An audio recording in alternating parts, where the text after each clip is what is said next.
Ladies and gentlemen, welcome back to another video on the channel. The Champions League is back. The knockout stages are here. The road to Budapest begins today.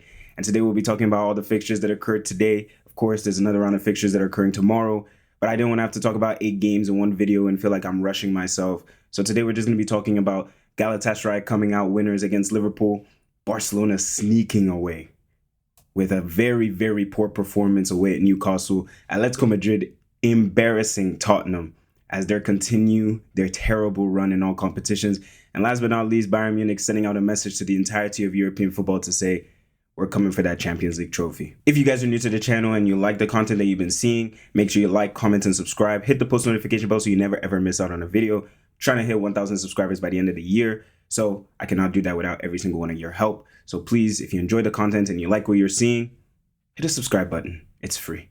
Let's get right back into it. As you guys can see from my background, I am not in school at the moment. I'm back home, spring break, so I have a lot of free time to do unproductive things. And at the top of those things is watching football from 12:30 in the afternoon till 6 p.m. in the evening, and then watching the NBA soon after that. Enough with the dilly-dallying. If we want to begin at Galatasaray in Istanbul, and this game was very, very, very interesting. I thought this was going to be a very high-scoring game. And when Mario Lemina put Galatasaray 1-0 up in the first 7 minutes of the game, I was like, yep, I've been vindicated. This is going to be a very, very back-and-forth fixture with lots of goals, lots of excitement, and a lot to look forward to.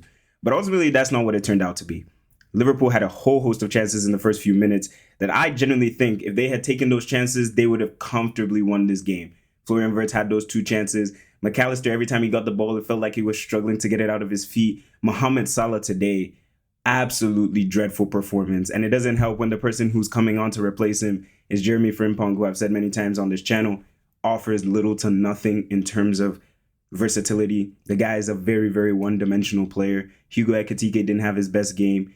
But I do think that those opening moments where Liverpool didn't take those chances that Galatasaray were basically handing to them on a silver platter kind of set the tone for the entire game. And after that, Galatasaray really just took the entire game from Liverpool, created chances upon chances. Ibrahim Konate today continuing his terrible season this year next to Virgil van Dijk. And it was just a very shaky performance from start to finish, from top to bottom from Liverpool. And it continues the trend that we keep on saying with Liverpool. I don't know where this Liverpool team stand. I really don't know where they stand because I did believe going to Galatasaray would be difficult for them. I expect Liverpool to go through overall, but I expected the away leg to be difficult for them. And I thought they would probably drop points. But ultimately, the performance I saw today from Liverpool really did not give me anything to write home about. Yes, they had chances. Yes, they were able to create moments because you have great players like Florian Wirtz and Ekitike. But I look like someone like Salah. And you have to look at Arne Slot again, who it just looks like this guy is just on a ticking time bomb. Really and truly. Because every single game I watch Liverpool, I become more and more confused whether these guys are a good team or they're a bad team. Because you watch some games and things, they look exciting. And in other games you watch them and they look clueless. And today was firmly in the latter category. And as I said before, I feel for Arne Slot because he's trying to fix things. He's trying to change things. I mean, him taking off Mohamed Salah in the 60th minute, I think is a huge testament to that idea, because I don't think a manager who is married to his philosophy or married to the way that he played last year takes off Mohamed Salah, irrespective of how bad he was playing today. But Arne Slot is trying things, but it's just not working. It really just isn't working. And these players they're not responding to his methods, at least not anymore. Second leg, I expect Liverpool to come back, but you really have to give credit to Galatasaray again. I expected this from them. I thought they would win the first leg at home in Istanbul in that raucous atmosphere that we know it's going to be. I thought the tifo that they showed at the start of the game was incredible. Incredible fans showing so much love to Victor Osimhen, a player who I think, really and truly, all respect to Galatasaray, is much better than the club that he plays for, at least in terms of player quality. But when you have fans who show you that sort of love week in, week out, why would you go anywhere else? But it's going to be I won't say it's a big mountain to climb for Liverpool in the second leg, but definitely a lot of work to do going back to Liverpool. The next game that I watched was Barcelona versus Newcastle. And there was a lot to unpack from this game, because I continue to ask this question, and I kept saying it, and I said it in the last video. When Barcelona play well, we can beat anybody in world football. When Barcelona play badly, this team can lose to anybody in world football. And that's my biggest pet peeve with this team, because we'll go on to talk about another team who I think have struck that balance really well between being an attacking side, being front-footed, being aggressive in the way you play, whilst also still being smart enough in the way you defend and being able to pick apart a team when they set up in a way that probably doesn't fit your normal way of playing. But Barcelona, again, today, we knew it was going to be difficult to go to Newcastle. I think this Barcelona team is really struggling with a lot of fatigue. The amount of time they put into that Atletico Madrid game, the effort they put into that comeback or attempted comeback, then going away to San Mamés, we know how difficult Athletic Bilbao is away from home, irrespective of how bad they've been this season. Athletic Bilbao always give you a tough game. And then to go away again, away to Newcastle in a stadium that's really difficult to play in. And Newcastle, I thought they would struggle in this game because they played against the Manchester United. They played against the Manchester City. And now you have to play against Barcelona in the Champions League. I thought maybe they would be leggy. That was not the case. They had a lot of players coming back from injury, but they looked a lot sharper than Barcelona. They looked a lot more sharp than Barcelona in this game. And really and truly, Barcelona leave with a robbery. We completely robbed the whole bank. Everybody, we took everyone's money. Everyone's accounts, everybody's savings, everyone's checkings, equity funds, mutual funds, taken. Lamine Yamal scores that penalty in the last minute. Dani Olmo comes off the bench, has a good impact in this continuous cycle that I continue to tell you guys. Fermin Lopez starts, plays rubbish. Dani Olmo comes off the bench, plays well. Dani Olmo starts, plays rubbish. Fermin Lopez comes off the bench, plays well, and so on and so forth. Robert Lewandowski is washed, completely washed. Rafinha in this game had little to no impact, and people continue to talk about Barcelona's defense not having the best structure and not being the best part of this team and how easy it is to get at this team. But I continue to tell people, the reason Barcelona looked this bad this year is because our attack cannot make up for the deficiency of our defense. Lamine Yamal is the only attacking outlet we have in this team this year. Rafinha is not of the level. Lewandowski is not of the level. Number 7 is not of the level this year. Lamine Yamal is basically playing football out there by himself. Pedri today was good. Marc Bernal showed good quality up until the moments where he basically cramped up after playing 3 games in 6 days. It was a really poor performance. And I saw some people online talking about, well, Barcelona or Hansi Flick went into their game to try and just get a draw, take it back to Barcelona and see what we can do from there. I don't believe that whatsoever because we were still playing our defensive line at the halfway line. So for you to say, oh, well, we went there to get a draw, if that was the case, your defensive line would not be at the halfway line. I think the team did well to withstand the pressure and the intensity that Newcastle basically threw onto us in those final 15 minutes, and we leave with something. We leave with something. Losing 1-0 wouldn't have been out of, in my opinion, I think it would have been merited. I think we probably should have even lost by more than 1. But at the end of the day, you leave with a 1-1 and you run. You run back to Barcelona, get ready for the weekend's game, and finish them off in the second leg. But we really have to discuss this in the grand scheme of things because I keep on telling people this. This Barcelona team is not going to win the Champions League. I already know it. So when it happens, inevitably, I'm not going to feel any real animosity towards the team or towards the manager. A lack of investment in the team, a stubbornness from our manager to adapt in certain situations. Barcelona still cannot play against teams who play man-to-man systems. In 2026, we still cannot play against teams who play that way. And you look like a team like Bayern Munich, who I'll come on to just in a moment. If you cannot play against teams, if you cannot build up against teams who play man-to-man, you are not going to get very far in modern-day football. And Barcelona continue to struggle with that. Almost every team we've lost to this season, whether that be Chelsea, whether that be Newcastle, who we struggled with today, Real Madrid at the earlier part of the season, these teams employ those sort of tactics. And when you're playing against a Bayern Munich later on in the Champions League, if you do get to that stage, or an Arsenal, these teams will punish you. They will punish you. And moving on to Bayern Munich, I think Bayern Munich, I didn't watch the game, but I saw the highlights. I looked at the post-match interviews and, kind of just saw what things were spoken about. And I think this Bayern Munich team, once again, they just showed you that this is a team that needs to be really, really, really watched out for. I think we all expected Bayern Munich to beat Atalanta. I expected them to beat Atalanta. If anything, I gave Tottenham more of a chance of beating Atletico Madrid, or actually I gave Atalanta more of a chance of beating Bayern Munich than Tottenham Hotspur beating Atletico Madrid. But in actual fact, Bayern Munich just went out there and showed everybody that, no, these guys are nowhere near our level.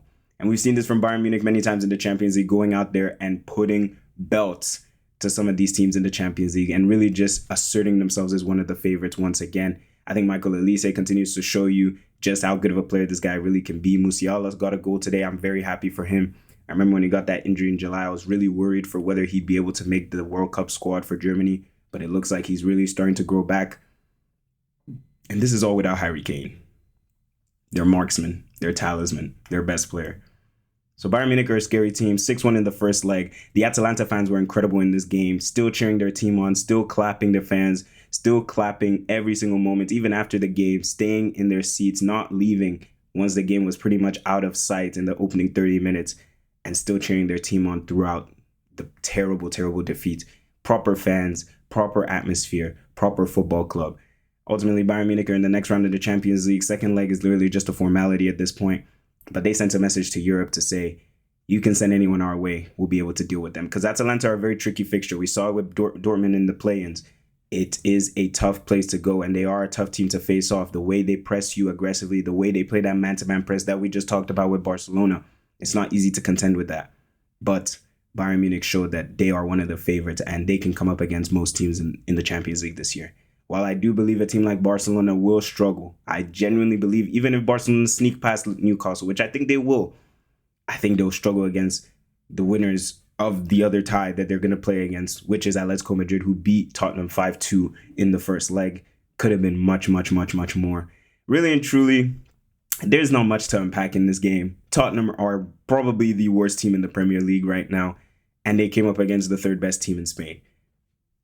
I don't really know what people were expecting. I said it in my video, I gave Atalanta more of a chance of beating Bayern Munich than I did Tottenham beating Atletico. And I gave Atalanta next to no chance of beating Bayern Munich. So I'm not really surprised by the result. I think the only real surprising or something to really react from the game was the performance from Kinski, who was subbed off after 17 minutes. I don't think I've ever seen anything like that in my many years of watching this sport. For a goalkeeper to be hooked and the opposition fans to be clapping him off as he's been hooked after making two mistakes that led to 2 of the 3 goals in the opening 17 minutes. It's dark stuff. It's really dark stuff. And your heart goes out to him. In moments like this, you really, really hope he has a great support system, because that's a tough one to take. And really and truly, the person I blame is Igor Tudor. Why Igor Tudor is sending out Kinski to play a Champions League round of 16 against Atletico Madrid away from home. I think that was like his first game in almost 3 months. Why is that the game that you send him to go and play? I blame Igor Tudor. I don't blame Kinski whatsoever. I blame Igor Tudor. And then for you to take him off in the 17th minute and basically throw him under the bus after the poor mistakes that he had, it's just a terrible showing. And it's another illustration of just how bad this Tottenham team is. I think that the quality of the players is poor. I think the invention is gone. I think even the belief in this squad is completely gone. I know Thomas Frank wasn't great. I know Thomas Frank was failing with this squad. I know Thomas Frank was underwhelming with the players that he had. But I don't think Igor Tudor is the manager that's going to save you.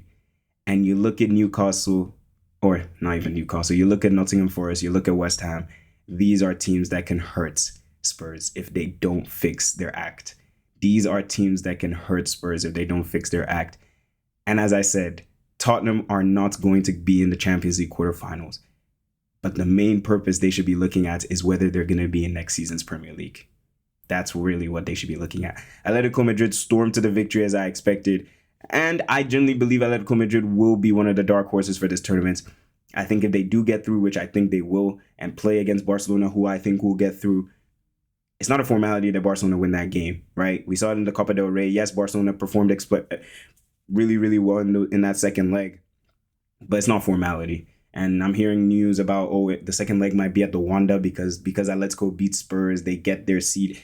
I don't really understand this Champions League format, but whatever it means, over 2 legs, Diego Simeone, he's shown that he can really cause Barcelona a lot of problems. So anything can happen.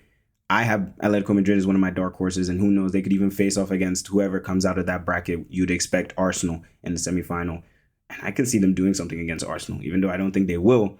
But you never know. Diego Simeone has shown that he can pull a cut out of the bag. So it's been a great day of Champions League football. Bayern Munich once again confirming to everybody that they are a team to look out for. Atletico Madrid romping to victory as everybody would expect. Galatasaray setting up a very, very finely poised tie away at Anfield. And Barcelona sneaking away with a draw in very unconvincing fashion. But let me know all your thoughts and a whole lot more down in the comment section down below. What do you guys think of all the fixtures that we saw tonight? And what do you think about the fixtures that are going to occur tomorrow? We have Real Madrid, Man City, Chelsea, PSG. What are the other games? Arsenal. I don't care about Arsenal, Leverkusen. What was the fourth game? Bodo Glimt versus Sporting. Chelsea, PSG excites me. Real Madrid, Man City would typically excite me, but with the amount of injuries Real Madrid have, you'd firmly believe that Manchester City should comfortably beat them over 2 legs. But PSG versus Chelsea excites me, especially with the way PSG have been playing. PSG lost to Monaco this past weekend. I told you guys this PSG team is not as good as they were last year. But are Chelsea that good to be able to beat them? We'll have to find out. As I said, let me know all your thoughts down in the comment section down below. Hit the subscribe button. We're trying to hit 1,000 subscribers by the end of the year. Can't do it without your help. Thank you guys so much for tuning in. Take care of yourselves, and goodbye.